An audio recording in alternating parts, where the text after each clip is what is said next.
Welcome to the Liberty Show, where we talk about American classical education and invite you to join us in the work of improving the moral and intellectual character of the next generation.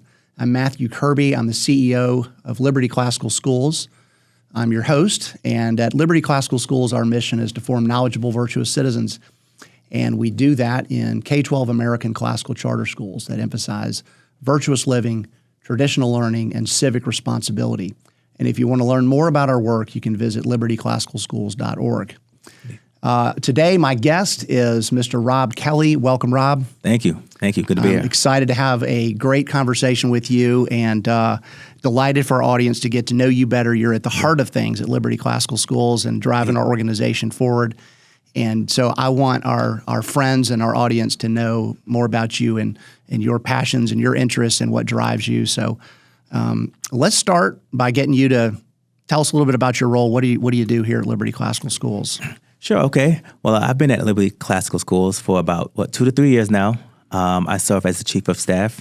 So I am the integrator. I serve as the integrator, which I take all of the brain power of Matthew Kirby as our visionary. And when I say visionary, he is the true definition of a visionary, where he's always taking the mission and really helping us to drive it forward and looking at ways to be more innovative and how we can do things more efficiently, more effectively. And so my job is to a lot of times take a lot of those initiatives and to push it out throughout the organization and to make sure that we're all moving, as people say, one band, one sound. Mm-hmm. And I take pleasure in that. I take pleasure in my role as chief of staff and being heavily integrated through our various departments and ensuring that everyone kind of understands what's going on and kind of how we're trying to move forward in our mission. Yeah. Well, in these 2+ years that you've been with us, I think you have markedly improved our organization. Well, thank you. Thank you. You're an awesome guy to work with. I look forward to seeing you every day. When you're not here, I'm looking for you all the time. You know that. So to me, it's been a great, fun part of organizational growth to bring you in. We have you doing a lot of work related to compliance and some administrative support work that relates to our relationship with our authorizers and our funders and others. And we had you here for a little while before we moved you into that integrator position. Yeah. But I just want to say you've really earned your spot there. And I think your superpower is something in the realm of empathy. I think you're an excellent listener. And that is an awesome skill set to have in your job, because I know that it can be tasking and probably tiring to be on the other side of me sometimes, and because I do tend to be a bit of a big idea person, and I will have 100 ideas, and maybe a couple of them are good ones. And usually most of them are good ones. Well, a lot of them are good, but maybe just things we're not ready for. Yeah, indeed. Anyway, I love that you always listen with a patient ear and do your best to incorporate the things that I'm thinking about, and then also make sure that I know what's going on well in the organization. So I'm very grateful for everything you mean to me personally and to the organization. Thank you. I want to go back a little bit and talk about your we'll get to your past and your career before you got to us. I think it's very interesting. I do want you to speak a little bit about particularly your time in politics, because I think that's prepared you uniquely well to be where you are. But maybe a bit about the mission. What about Liberty Classical Schools and the mission of our schools was intriguing to you when you decided to join us? Sure. So it's actually pretty interesting, because before I came to Liberty, I knew very little about classical education in general. But coming out of politics, as you just stated, I was looking for something where I could continue to make a difference, and where I could use my talents and giftings, if you will, to not only better an organization, but help better society, better the community around me. And so when I started reading about the mission and the vision of Liberty, a lot of times in my work, what I find myself doing is helping to repair adults, right? Mm-hmm. Or helping to look into people that are even in my ministerial aspect of what I do on the side. A lot of times I end up seeing people that are in their adult part of their life that run into trouble, run into issues with areas within their soul. I'll say that for lack of better words. And so what I love about the classical education, what I love about Liberty is that we're forming knowledgeable, virtuous citizens, where we get the opportunity to impact people at some of their most vulnerable states, right? How do we create the virtues that we want to see in society at the point of impact where it matters the most? And what I've seen, even as we have gone to our schools, is the power of shaping just not the minds, but also the hearts of people. Wherever we go, whether it's been in politics, I've very quickly learned that it's less about having perfect systems, right? You can have the most perfect system, but what's more important is the people that's in that system. And if we want to see our society get better, if we want to see our country get better, we have to start really raising the type of people that, regardless of the system that they're in, the virtue that's within them changes the system. Yeah.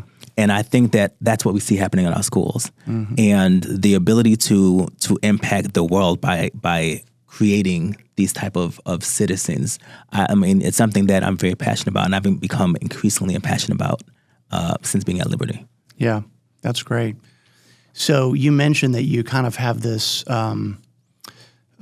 habit, urge, practice of being involved with improving people's lives. Yeah. How have you done that? How do you do that outside of your work here at Liberty?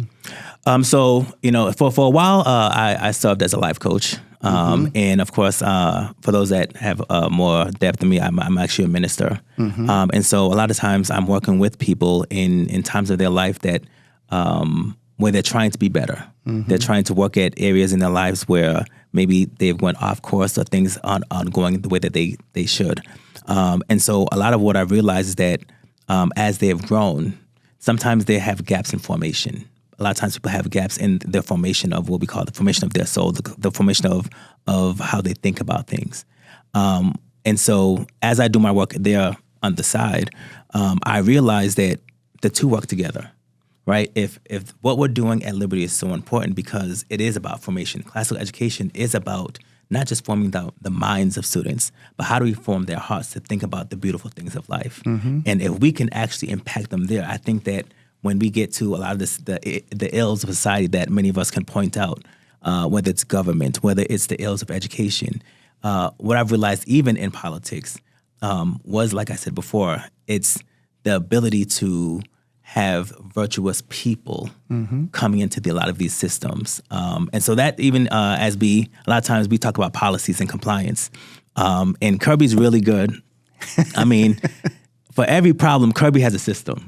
And if he doesn't, give him 24 hours, he'll create one, right? That is probably true. He'll create another chart. He'll create, a different diagram, a different pillar, if you will. And so I think a lot of times my job is because we have really good systems at Liberty, is to say, okay, how do we take the good systems that we're building, and how do I get the people to think about it the right way, right? How do I get them to understand and have the right heart towards what we're building? And so I think a lot of my job as a chief of staff is not just do we have a good system, do we have the right type of people working in this system? Are the people that we have working with us, are they thinking about what we're doing in the right way? Because if we can get people to think and to believe and to adjust their hearts in the right way, the system can be less perfect, but we'll find great solutions and be very effective because we're shaping how the people in the system are moving. Yeah. And so I think that's one of the greatest things that I enjoy about being a chief of staff. Yeah. Well, one of the ways that you hold the team together is by having a lot of conversations. You have sort of made it your rhythm to meet regularly with me, but also regularly with our teammates. Yeah. And of course, I meet regularly with most of them, not all of them, but some of them. And, again, I'm sort of just praising you here, but I think you're a great listener in all that. And I think you do a great job of sort of translating people's challenges and frustrations between, what they're facing and then what I'm dreaming about and then hopefully what we're all dreaming about collectively.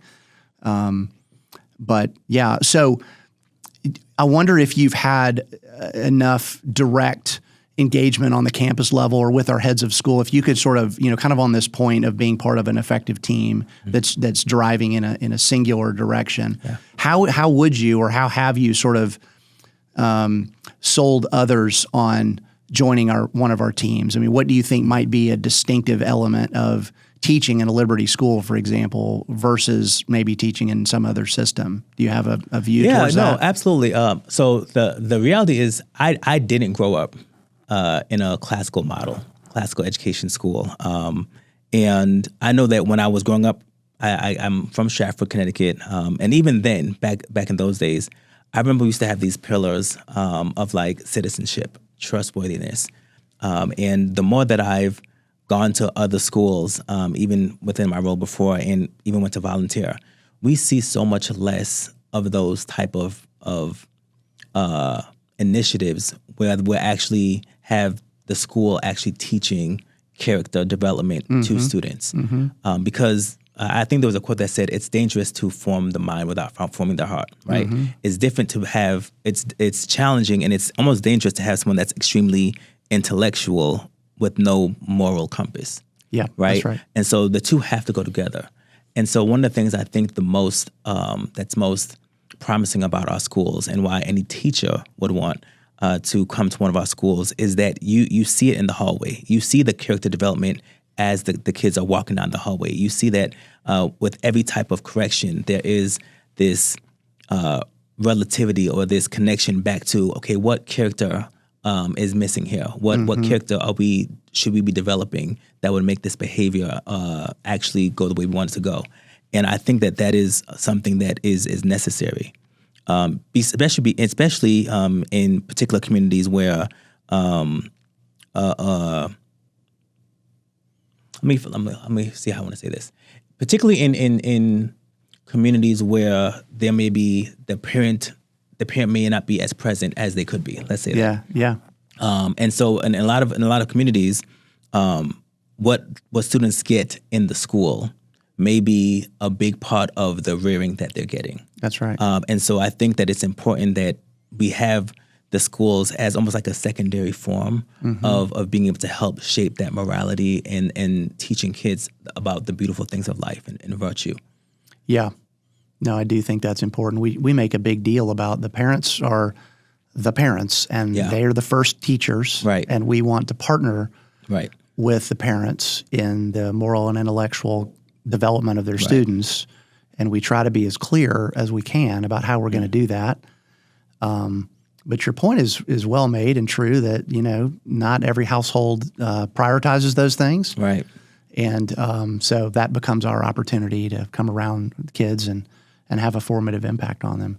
I mean, it's interesting, just as you were speaking, I was thinking how grateful and fortunate we are at Liberty to have you and people like you that are oriented towards this mission and oriented towards the ultimate work, which is the formation of character and intellectual development in the students. Like, we're right now, we're in an office building. We have an administrative staff here that gives a whole host of support and services to a growing number of schools around the state of Georgia. But there are no students here. There's no kids here. This is an adult environment.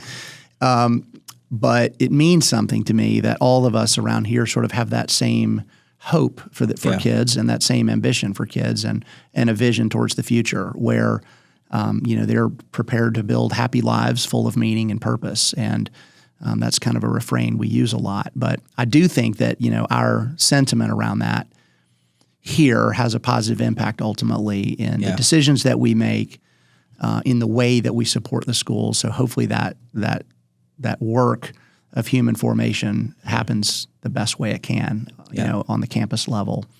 I'm curious how, probably without going into too much detail, how this, how your experience working in politics sort of informs your interest in our current mission. And you kind of alluded to this a little bit before, but you were in a pretty challenging environment right before you got here. Indeed. So what was that like? So even in that role, I was functioning as a chief of staff, and I think that was for several elected officials in government, and I think that was the clearest time that I saw that the individual is just as important as the system.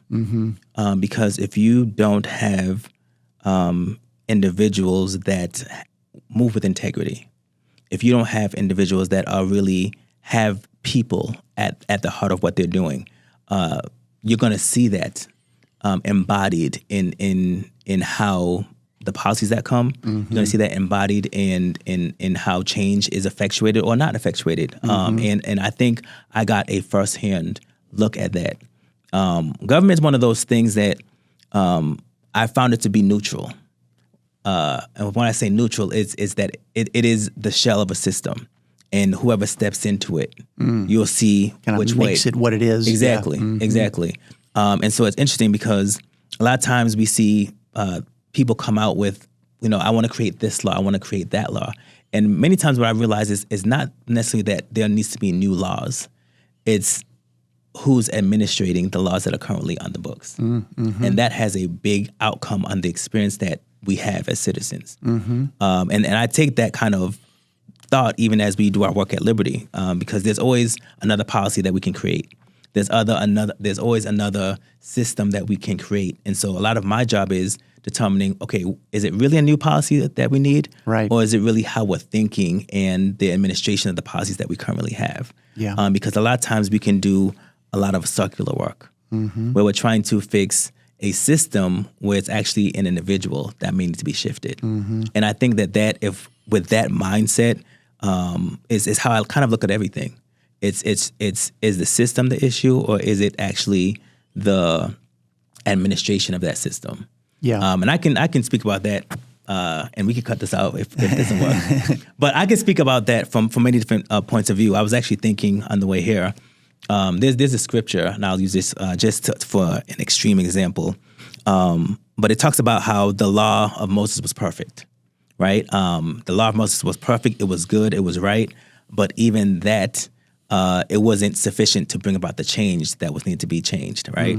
And then for those of us that believe, of course, in the New Testament, it said that the law of Moses was filled in what? In a person, right? And that person, if the Christians believe, is Jesus Christ, right? So it shows that there was a system that was created that had standards that was good, but it couldn't create the change that needs to be created until there was a person that came that embodied the requisite heart and mind to fulfill what the system was trying to do. And it's kind of with that understanding that I kind of live. Yeah. Right? It's not just what systems are in place, but how do we as people sit in those systems? Yeah. Which is why I really resonate with classical education.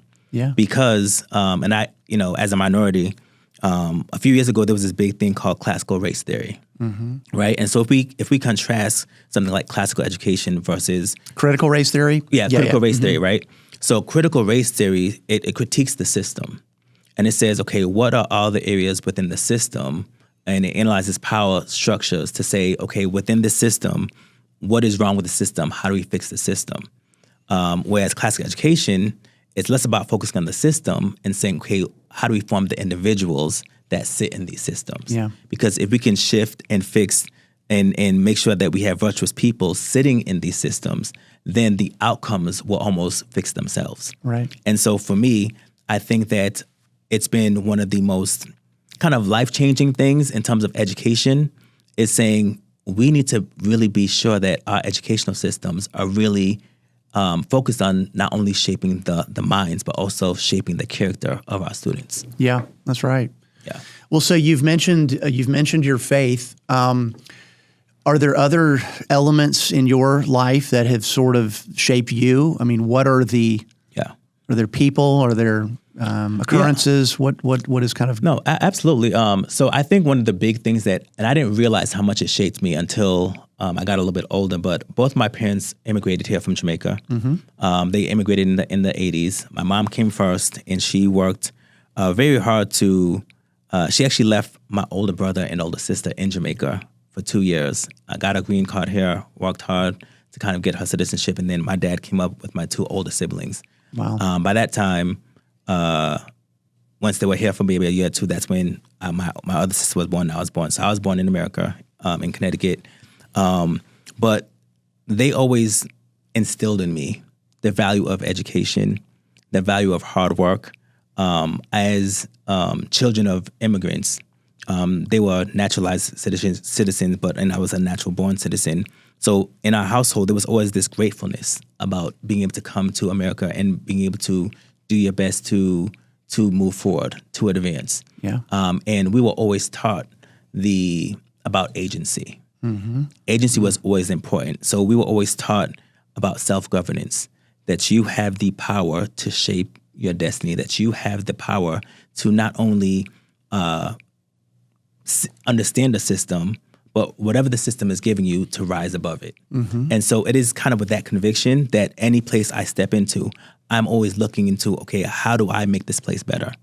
Right? How do I come into a situation, an environment, even if I can see things that aren't perfect, but how does me being in that system, how do I begin to shape the system? How do I add what has been put in me to make that experience better, not just for myself, but for others around me? And so I think that ring has really shaped me into the person I am today. Yeah. Yeah. That's awesome. I love that story.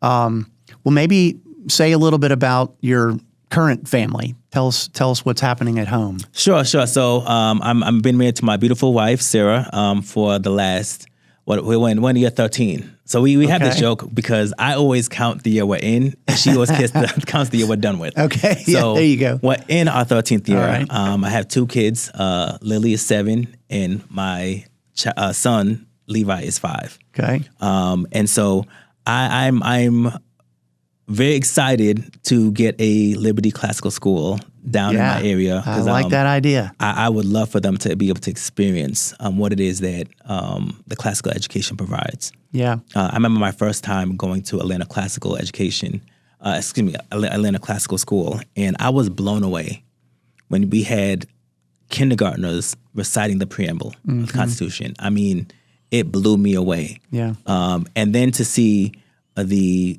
high schoolers, the way that they were able to defend their arguments. Yeah. I mean, it was on the level of things that I was doing in law school, right? The way that we had to have authoritative figures, authoritative citations, and so you couldn't just assert something, but you had to have the evidence to back it up. And I think that that's so important in the society that we're in now, where we see a lot of assertions being made, and for us to be able to train our students on how to think.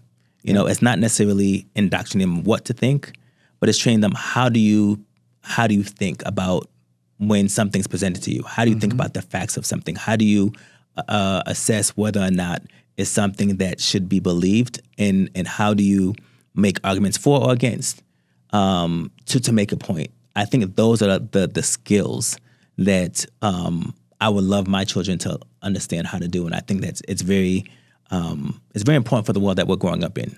You know, where they're going to be in an AI world. I mean, it's everywhere, and so having the ability to be able to reason well, I think it's going to be one of the utmost skills that's going to be important moving forward. Yeah, to question the source. Right. Right. Right. Yeah. So I'll ask you, for example. So what made you for you guys that don't know, and I think we're gonna do episodes in the future where you'll learn more about Kirby, but because I know that you came from business, right? Totally entrepreneur, and then you shifted into education, right? So what was that like for you, and like how did you choose that this was something that you want to do? Well, the story of the launching of our first school, Atlanta Classical Academy,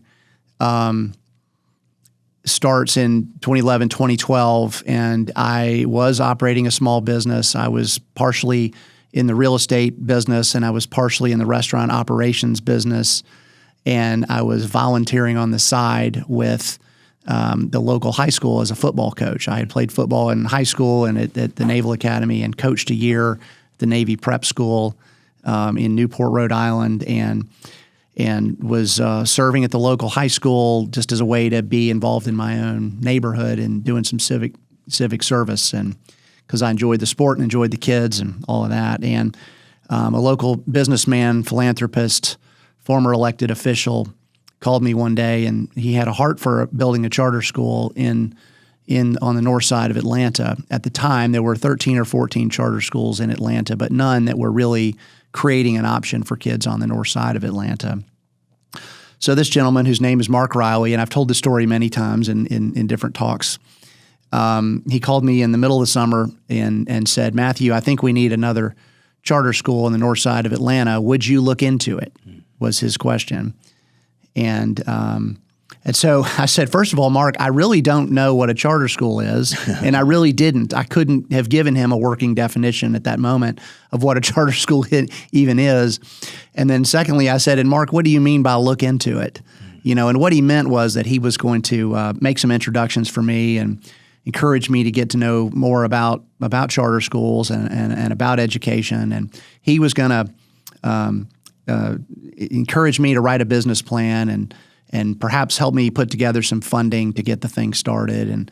And so that's what happened. I just got into a number of interviews and conversations with people in education and government around the city of Atlanta, and I just fell in love with the work. So why specifically for you classical? Because I know that I fell into the classical world kind of by liberty, but what was your introduction to classical education?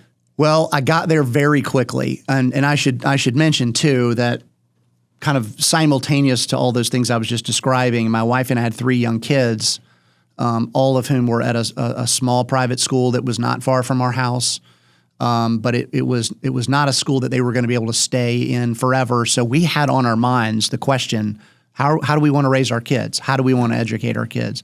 So it was kind of a combination of a civic idea around doing something good for the city. But it was also, a personal question of, where are we going to, how and where are we going to educate our kids? And so part of that analysis, my wife and I, the conversations we were having was really thinking about the different flavors or approaches or philosophies of education. And I won't name the person, but there was a former Atlanta Public Schools official I went to go see to learn more about charter schools and to learn a little bit more about education and so forth. And he gave me a book and pushed it across the table and said, "You need to read this if you're going to design a school. This is where it's going. This is where it's at. This is the latest, and you need to read all this." And so the book was mostly about building architecture and how in the modern world, schools should be radically different than they have ever been in order to be conducive or appropriate to prepare kids for the kind of the modern 21st century economy is the catchphrase. And so, it was kind of an interesting photograph-filled book with lots of very modern ideas, and it just struck me that I am not interested in this at all. This does not resonate with me in the least. It was not. It had nothing to do with my own education, which was a fairly traditional liberal arts education. It was highly progressive in nature. This book was sort of pushing a lot of ideas which unfortunately are prevalent in modern progressive education across most public schools in America, which is sort of this notion that the primary purpose of school is to help you get into college or get a job. And so all systems are sort of designed with efficiency in mind and are all fully practical. They are not oriented, as you were referring a few minutes ago, to sort of matters of the soul. And it was like, we got to teach skills so people can get a job. And it really, the whole approach is sort of treating children as if they're cogs in some economic wheel. And that to me just felt progressive. It felt incomplete.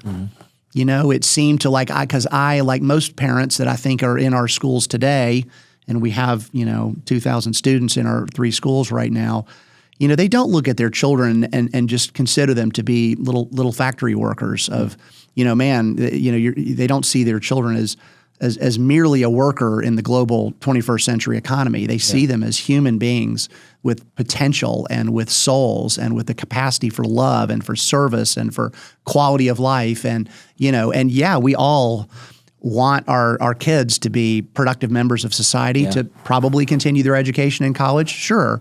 And to have an ability to support themselves in the world through their work, of course. Yeah. But education has higher aims than that. And the things you were talking about earlier with regard to the cultivation of mind and soul and character, and then even this really important aspect of bringing our children into conversation with the best things that have been thought and said and discovered on planet Earth before they got here. Yeah. What about that? That's really important in grounding our kids, because we're all step into the world that we did not create, and we need to know something about it.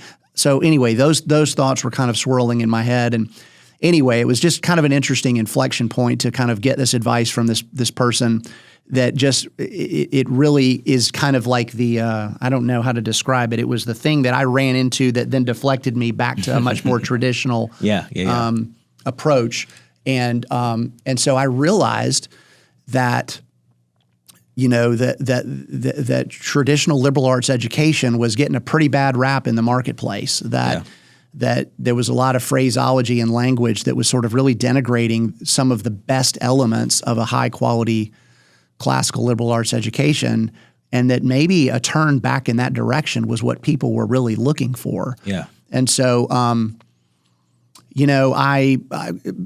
sort of made that mental shift and started asking the question, well, who else in the country is developing schools that are oriented this way, that are classical schools, that are operating in the public charter school space? And so, to make a long story short, we did find a few examples of really excellent schools that were like this, none in Georgia, and we kind of looked around the country. We found several in Colorado that were particularly worth copying, we felt.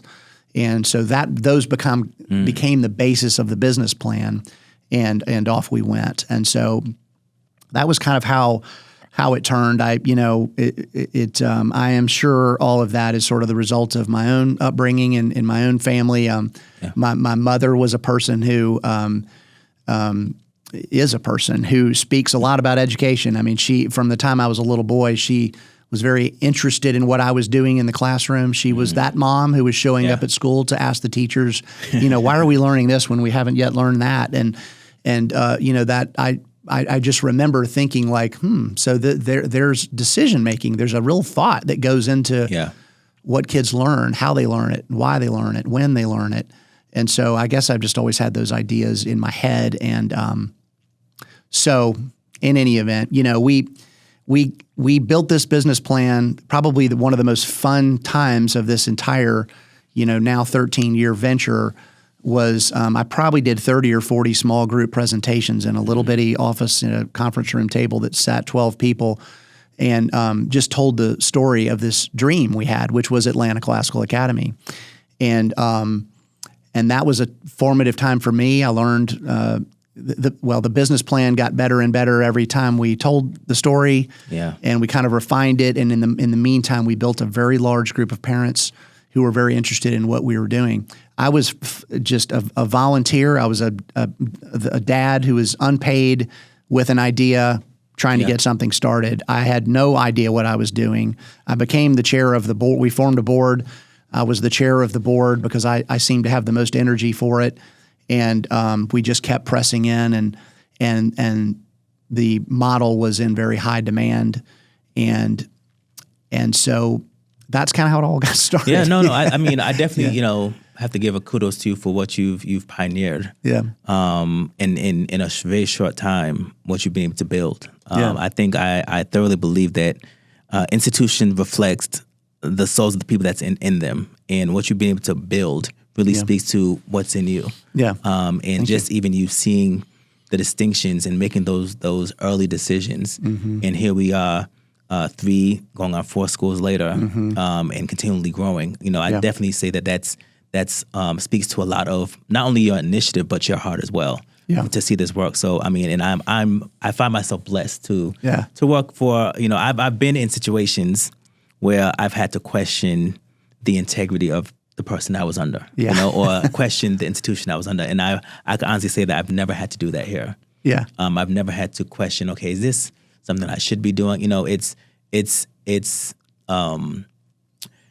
it's a blessing to be in a place that you can feel you can come to work every day and you never have to make one of those integrity filled choices that, okay, do I have to do this? You know, it's almost like everything that I'm tasked with doing is things I feel good about doing. Yeah. You know, and that resonates with who I am and who I want to be and where I want to put my efforts.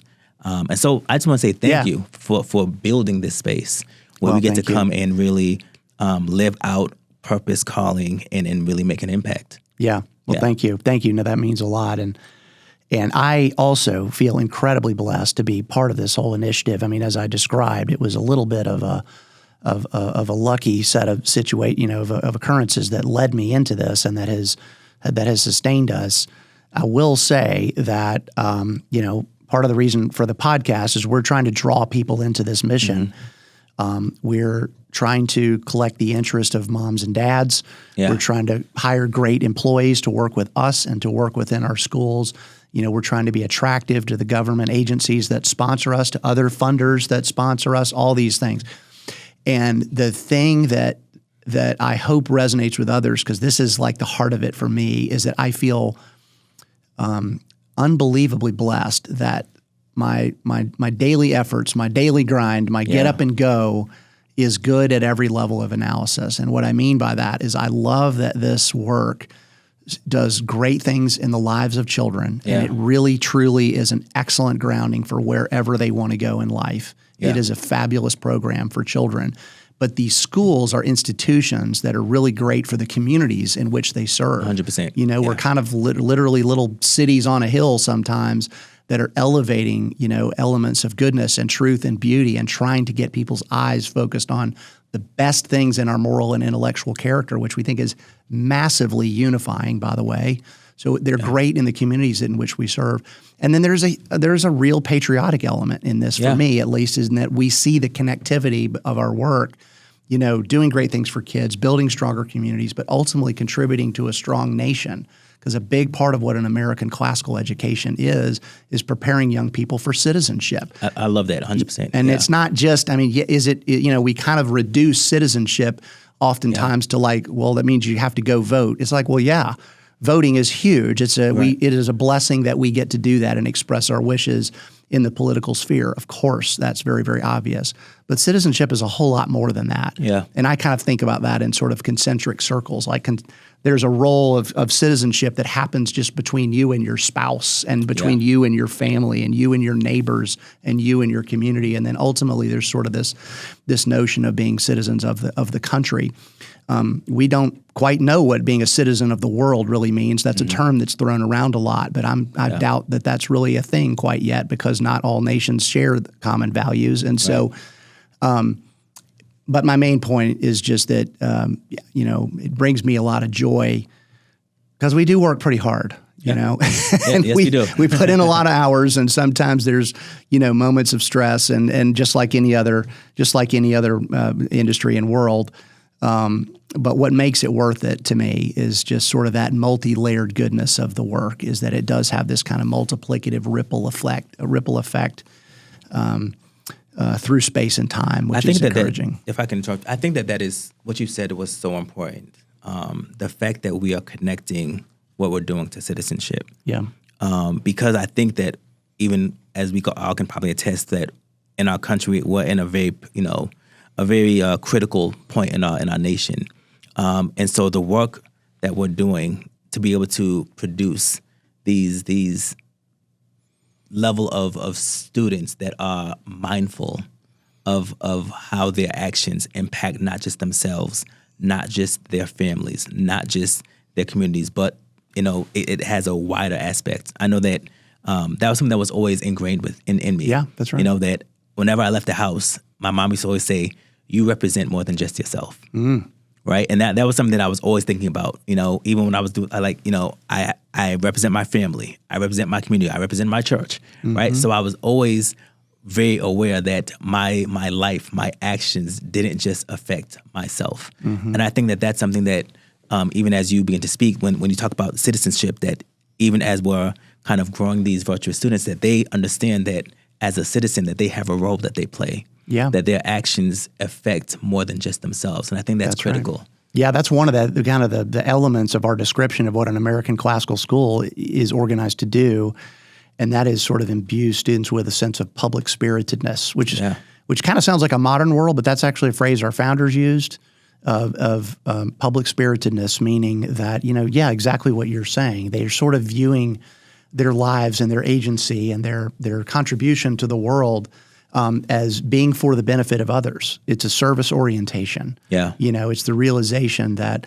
the way we conduct our households and the way we conduct our small businesses, that it affects people around us, and that, we all kind of play a role. And I do think, this is a major kind of point of tension, and always will be in the United States, is a place really built and grounded in ideas of individualism and, kind of that kind of hardy individualism that is certainly a great thing, but also keeping in mind that, we want to be service-oriented, we want to be connected to others, and we want to contribute to the world around us in positive ways. And, this is kind of one of the big lessons that I hope our schools ultimately teach, is that, kind of at the end of that is where we find and where we land in happiness. We kind of find meaning and purpose through the quality of our relationships with other people and through our commitment to causes that are bigger and transcendent to us. The end of that is meaning and purpose. And there's really hardly any calling much higher than that, at least on this planet. So anyway, those are important ideas that we're trying to perpetuate. I think it's that's very weighty for me. Yeah. Especially as someone that, like I said, grew up without even knowing anything about classical education. Yeah. And I think as a minority, and in a lot of communities that I grew up in, I think that there are a lot of minorities that don't know a lot about classical education. And so if I think of one message that I can kind of put out into the universe, is that classical education is for everyone. Yeah.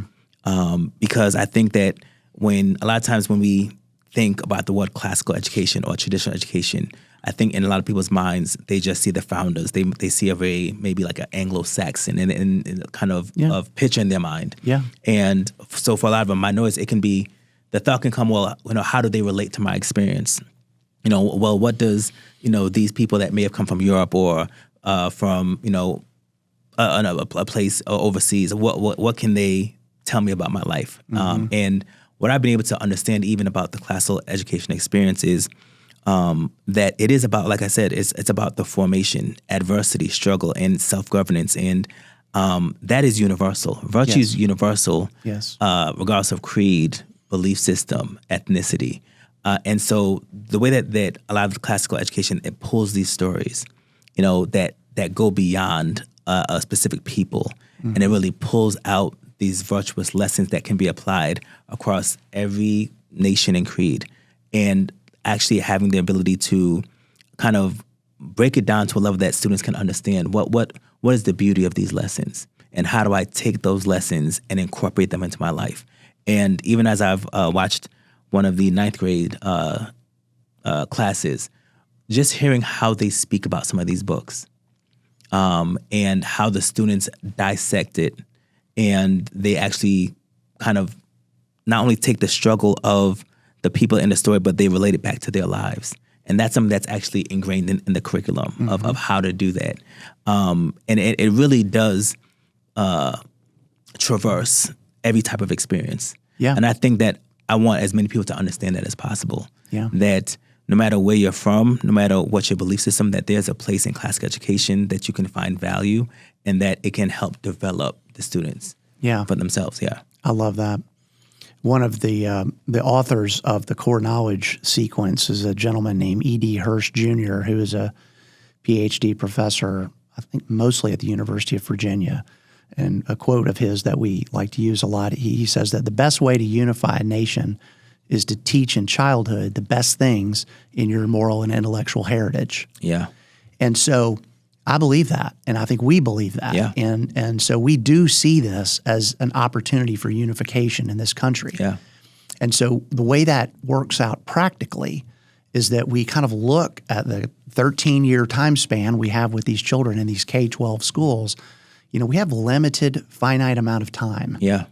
And so we have to be highly selective in the books and the thoughts and the ideas and the readings and the material that we place in front of these children to read and to think about, to talk about, to write about, and so forth. And because we're we're limited. We think, well, gosh, that means we really need to put the best things that we possibly can. Yeah.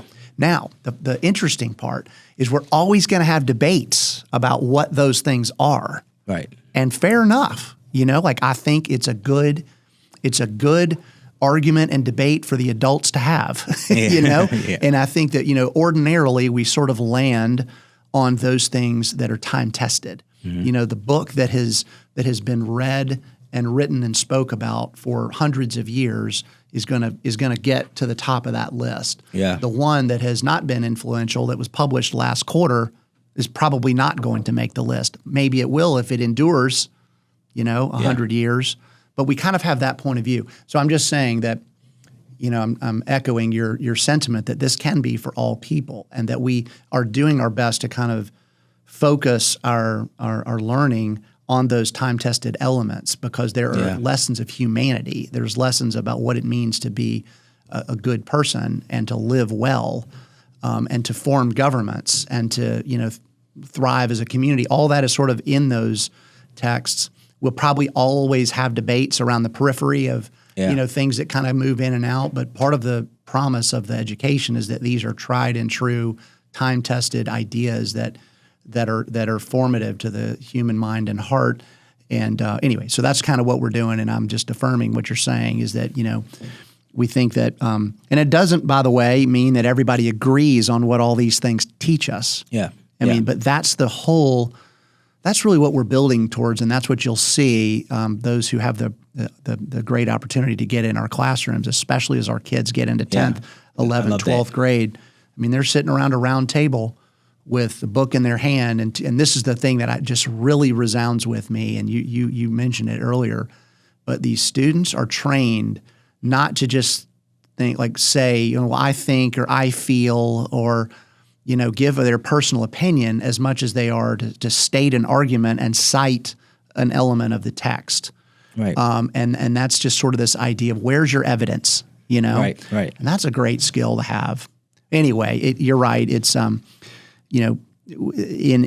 the public schools that we operate in Georgia, we have, all types of different kind of people, and so not everybody gets to basically study the same core curriculum, and we think that's a really positive unifying opportunity. So, yeah. Okay. Well, let's look ahead here a little bit. Sure. I wanted to ask you to talk a little bit about kind of the opportunity that you see. I mean, we're 3 schools. We're looking at number 4 here, we think, pretty soon, and we've got a more ambitious business plan than that, trying to make this education as available as we can across the region. What do you think, kind of as you look at our opportunities and strengths, what would you say our strengths are as we kind of go into the future here at Liberty? I think the strength is one, our team. Mm-hmm. I think that just the ability of our team to we kind of got our gears going, and we kind of know what to do, what it looks like. Mm-hmm. We're creating playbooks so that we're able to replicate what we've done easier, more efficiently, more effectively. And so the future is looking bright, where we're able to go into more and more communities and bring this type of education to more and more students, which is what it's all about, right? Giving more students the ability to experience the beauty that is classical education. Yeah. And I'm excited. I think one of our strengths is being able to go and to find the communities that, one, have interest in this type of education, and then understand what it takes to have a successful school, from getting the charter to finding the building to being able to look at enrollment. I put a team up against some of the best in terms of being able to navigate that process and to come out on the other end with a school that's thriving.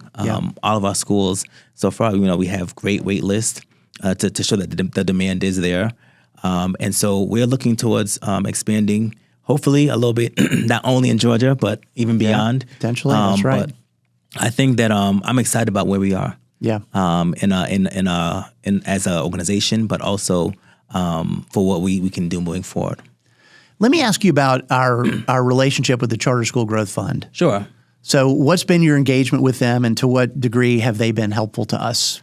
The Charter School Growth Fund. So I would go to their chief of staff meetings, which sometimes they'll fly us out to whether it's Colorado. And one of the biggest benefits is that we get to network with people across the nation that are doing the same work we're doing, and really understand what are the best practices of how we can be better, be more efficient in what it is that we're doing, and the type of service that we're providing to our constituents. And it's definitely, even as a chief of staff, been helpful in even being able to say, how do I get the most out of our staff? What systems need to be in place? And how can I build better systems for the great people that we have working here to be able to do their jobs more efficiently, more effectively, and to produce better outcomes? And so, they've been invaluable to me, just in being able to advance everything that I've been doing in my role. Yeah. That's great. Sorry, I forgot that we do have a few short answer round. Okay. We're gonna try here. If I can pull up my questions, I've been kind of asking others the same series of questions. So maybe we'll. All right, sure, fire around. As we kind of approach closure here, you don't have to answer these in one word, but we'll try to make these a little bit more short. All right, I kind of like the rapid fire. Okay. Do you have a teacher or an individual who's been a super positive influence on you? A teacher in life in general? Yeah. Or, so I would say I had a minister growing up that played such a vital part in my life. His name is Theodore Plummer. Teddy Plummer used to call him. But he was the assistant pastor growing up. And I think that he took me under his wing at a very early age, and he taught me about discipline. He taught me about order. Very early, I used to go to church early, and he would always say, you have to be here 15 minutes early. And, he'd walk around. He was kind of like, at the time, he was an elder, and he would, just the responsibility I think I was about 12 at the time, but taking care of at that time, was, the church.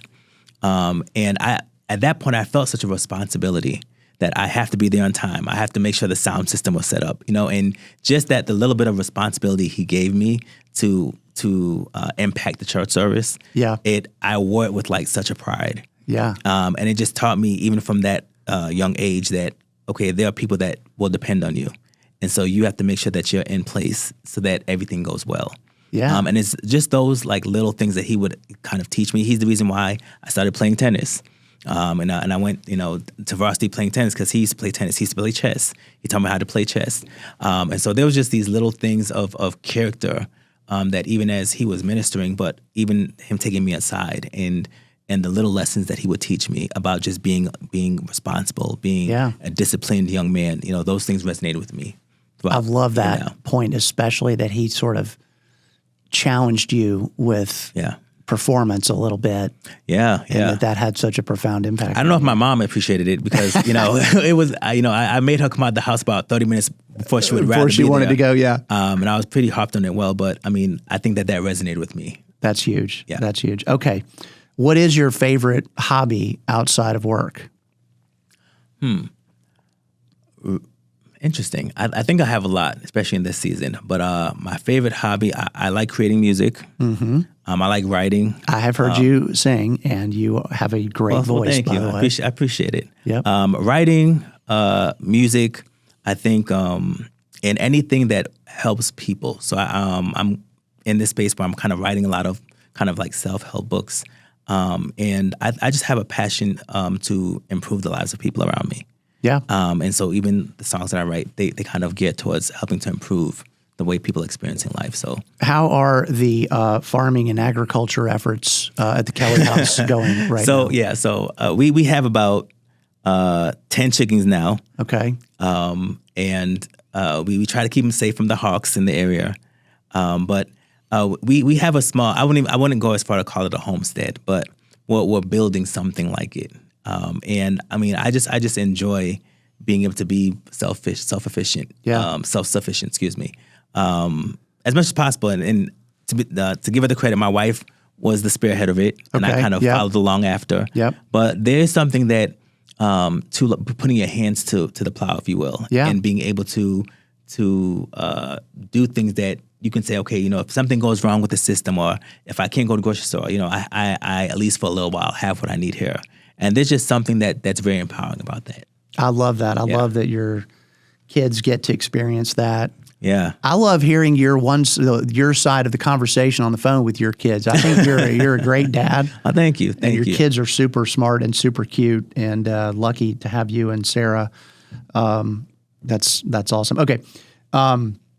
What was your favorite topic in school? My favorite topic, or subject? My favorite subject in school was probably science. Okay.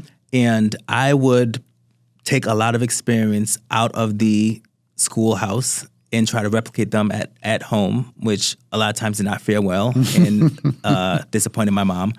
I was big with like chemical reactions. The vinegar and the baking soda, that was a big one for me. Anything which my mom didn't like. Anything with fire amazed me for a long time, so we kind of had to shut that down. But science was a big one for me. Okay. Do you have either a historical figure or a favorite book that has meant something to you through the years? Well, of course, my favorite book is the Bible. Okay. It's like the gift that keeps on giving. Yep.